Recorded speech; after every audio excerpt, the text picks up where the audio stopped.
Hello. சொல்லுங்க. தொடக்கிறது கண்ணு தெரியுதா தெரியல இந்த மனுஷனுக்கு. நீ பாரு கீழே காலேஜ் அப்படியே வந்து இப்பதான் கஷ்டப்பட்டு தொடச்சிட்டு வரான் இல்ல. சரிங்க. ஓகே ஓகே, சீக்கிரமா வந்துடுறேன். நானும் கிளம்பிட்டே இருக்கேன். நான் 9 மணிக்கெல்லாம் கரெக்டா அங்கிருந்து வந்துருவேன். சீக்கிரமா வந்துருவேன்.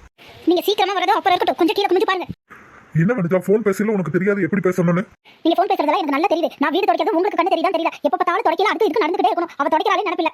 அப்புறம் இப்பதான் துவச்சு துணியெல்லாம் சேர் மேல போட்டு வந்தேன். குளிச்சு கொண்டு போய் இந்த ஈரட்டால துவச்சு துணி கூட போட்டுக்கிறீங்க. நீங்க செய்யறதுதான் அந்த பசங்களும் செய்றாங்க. நீங்க கரெக்டா இருந்தா பிள்ளைகளும் கரெக்டா இருப்பாங்க. ஏமா இது ஒரு வேலையா? உட்காந்துட்டு சொல்றவங்களுக்கு என்னங்க மருமகளுக்கு போன் பேசிட்டு இதே வேலை செய்யாம இப்படி நீங்க தொடக்கும் போது நடந்தா நீங்க சும்மா இருப்பீங்களா? என்ன நம்மள சொல்லிருப்பீங்க. அவன் அவசரத்துல வெளிய போற கோசரம் பேசிட்டு இருக்கான். அவசரத்துல போறவர் வெளிய போய்க்கணும், சரின்னு தொடச்சிக்கலாம். அவசரத்துல போறவர் திரும்பி உள்ள வந்து வெளிய வந்து தொடக்கிறது தெரியாம பேசிட்டே இருக்காரா? இந்த தப்ப நாங்க பண்ணிருந்தா இன்னார் மாமியாமாரே என்ன சொல்லிருப்பீங்க? மகன் பண்ணங்காட்டி சப்போர்ட் வந்தறீங்க. நானும் தெரியாம கேக்குறேன். அவசரத்துல நாங்க எங்கயாவது சும்மா போக முடியுமா? காலையில எந்திரிச்சு சமையல் வேலை முடிச்சு பாத்திரம் கழுவி வீடு குட்டி துணி துவைச்சு குளிச்சு பரப்பு போறது எல்லா வேலையும் முடிச்சுட்டு தான் போவோம். அவசரத்துல மாமியார் இருக்காங்கன்னு சொல்லி விட்டுட்டு போக முடியுமா? அப்படி போனா மாமியார் சும்மா இருப்பாங்களா? அவளுக்கு என்ன, அவ விசேஷத்துக்கு போற மாதிரி அங்க சாப்பிடுவா. மாமியார் எப்படி போனா என்னன்னு ஊரே சொல்லிருப்பீங்க.